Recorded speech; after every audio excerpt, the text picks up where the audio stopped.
ADCH Media, producer and filmmaker, because we're just about to have a fantastic preview about FORTITUDE, the forging of the $3 trillion space economy. Torsten, the stage is yours.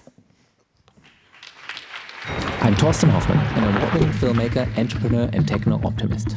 I'm really into emerging technologies and how trillion-dollar industries are forming around them. There were headlines, new era private industry is going to lead the way. Right now, the space sector is going ballistic. No, they're not. And trust me, it's way bigger than Musk and Bezos. SpaceX were the first private company to put a satellite in orbit.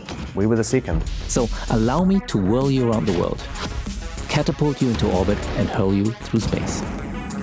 Oh my God. My mommy could be an astronaut. A CubeSat can be as small as this. Launching into space for, say, $100,000. So why is this guy spending $2 billion on 3 huge satellites? Are you crazy? No. We don't have the right to make mistakes because it would be fatal. Something like this re-entering and hitting a populated area. I deorbited dozens of spacecraft. Well, we don't have to do that anymore. Refueling satellites in orbit, drug development in microgravity, mining on asteroids. The amount of platinum group metal is in the trillions of dollars. Someone is already building a space hotel, like the one I read about as a kid. Torsten, this is happening. We are building a space station. If the public does not see the value of this, this is creating a $1 trillion market opportunity. I will work to ensure that they do. Roger that. Let's meet those turning science fiction into science fact. All right, a little bit of a different start. Hope you enjoyed that. My name is Torsten Hoffmann, and I'm going to show you a little bit about FORTITUDE and kind of address maybe one of the topics that I keep hearing, yesterday certainly, about we have to kind of get outside of our bubble, like talk to the general audience why space matters, or talk to other verticals so they understand the benefits of space. So hopefully some ideas here. So just quickly about myself. So I'm originally German, and I lived in several countries. And I not only do films, but I'm a kind of an entrepreneur and investor myself. And I'd like to say one thing. Maybe you've noticed this. There's one trend, many trends as always, but one trend in media that the content is getting dumber and dumber, and not to pick on Netflix, but just as an example, some Netflix series, documentary series, are like 6 mini episodes, and you can't really tell that story in one, right? And oddly, like in podcasts, it's the opposite, isn't it? It's like we listen to 3 hours of they talk about one topic, like something very specific. So I try to be like on the sophisticated side. I'm very happy at these events that I have, like I had what was it? Guinness World Record holder, spacewalk. He's been in the space industry for 40 years. And he said, well, I still learn something from your film. So you are my audience. You are the sophisticated, smart audience. My last film, Cryptopia, is on Netflix in Europe. And the one I'm going to show you today, FORTITUDE, is on Apple TV and Amazon, but not in all countries. And I'm very happy to send all of you a link. And Andreas, where's Andreas? Can't see him. He's probably preparing for the party. I will talk to him about it. So, FORTITUDE.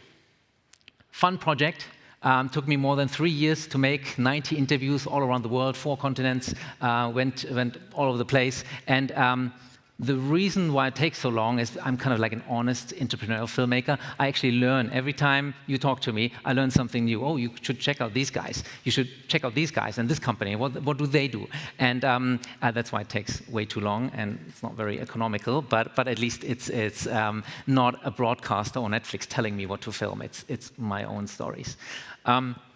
I always show this chart, and you're not the right audience for this chart. You all know this, but it is really a $1 trillion industry. It already is $600 billion, I believe. And then you can have a look at all the forecast from famous analysts and so forth. So this is a $1 trillion economy, and we're all excited about it, right? So this is the way I see the economy. There's not one way to do it, many ways. Simplifying. There's number one. The Earth to space sector, things that go up, astronauts and rockets. Number two, everything that comes down, the satellites, the data, the climate change stuff, all the exciting use cases and case studies, of course. And then number three, space to space, that's kind of my favorite one, the real sci-fi stuff, the one that's maybe not as advanced, but surely a lot of super interesting stuff is happening. It's my favorite chart in the last video I showed today. Again, talk to my mother, to someone who doesn't know about space. This may be a good framing. Another chart, again, you know the general trend, of course, it's going up to the right, right? But maybe you haven't seen the one on the axis in the 50s. So I mean, we used to have lots of rocket launches, obviously, the first space race. We're now in the second space race, and I mean, nobody needs to be a rocket scientist to know that this is just, going to take off now. We're just at the beginning of a very steep curve and going up. But of course, at the same time, we're excited about the curve going the other way, right? The costs are going down. And with Starship, obviously, another order of magnitude, which is the last chart, the last bar that we can barely see, that we barely can see. That, of course, also creates a problem, right? Too many satellites, space debris, all that stuff. We need to talk about it. We need to be honest storytellers here. I'm going to show you the first clip. This is about storytelling. I'm going to talk about the general idea later. This is Rocket Lab. Let's play that video. It's about a minute or so long. Thank you.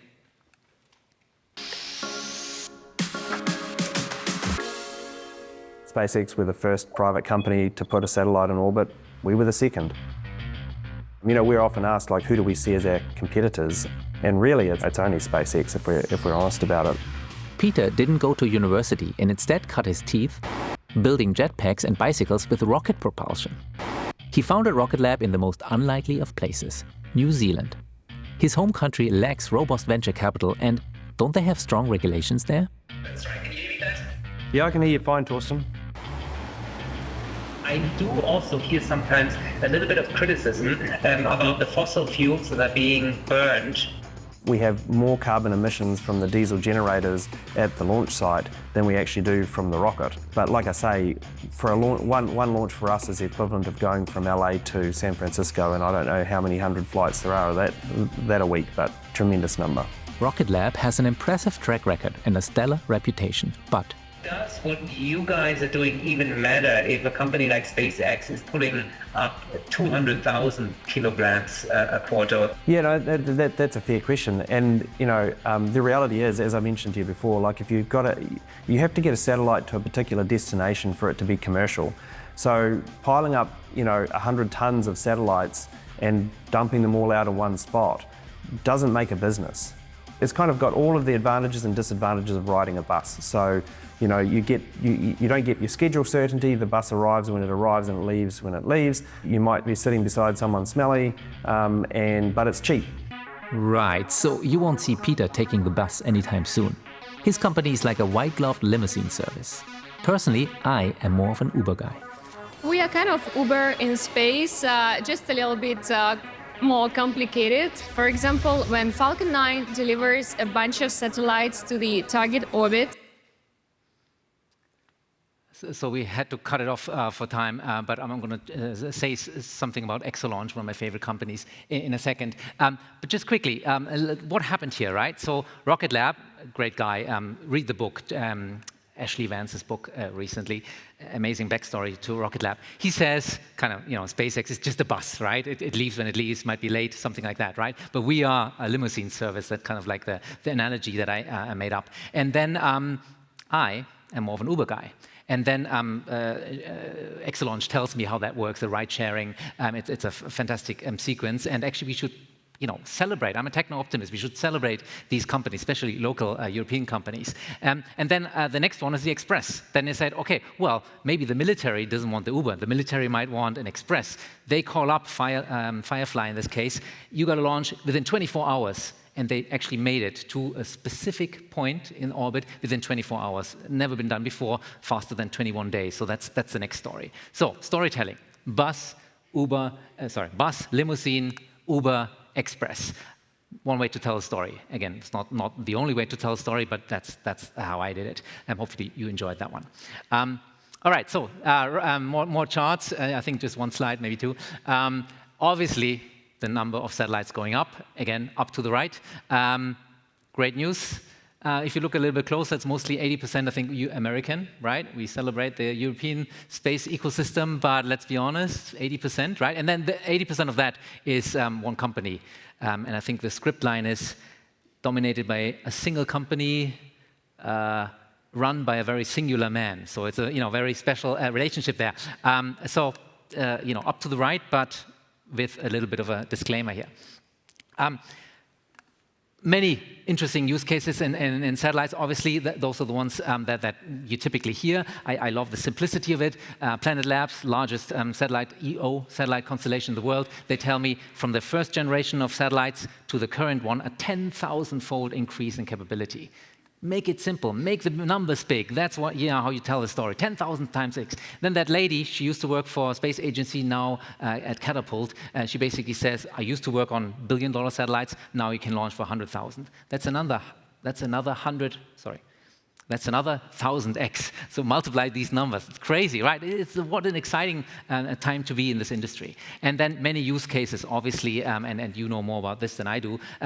Climate change is one of them, and this lady says, well, with our data, the farmers in developing markets might have a 38% more yield, which can solve hunger and feed hundreds of millions of people. Have a look at this. This is a German company, a really cool company. You probably heard about it. It's a short little fun sequence. Let's see how you like that story. Next movie, bitte. Radar, infrared, so many different technologies serving different customer needs. In a dark forest, mein Freund Sven has identified a market opportunity. He's building a business based on all this new data. And how can you help me not have train delays? That's a great question. So what we do is we analyze satellite data and identify precisely where trees are standing too close to railway tracks and where they could fall potentially on them. The trees is one of the biggest reasons why trains are being delayed.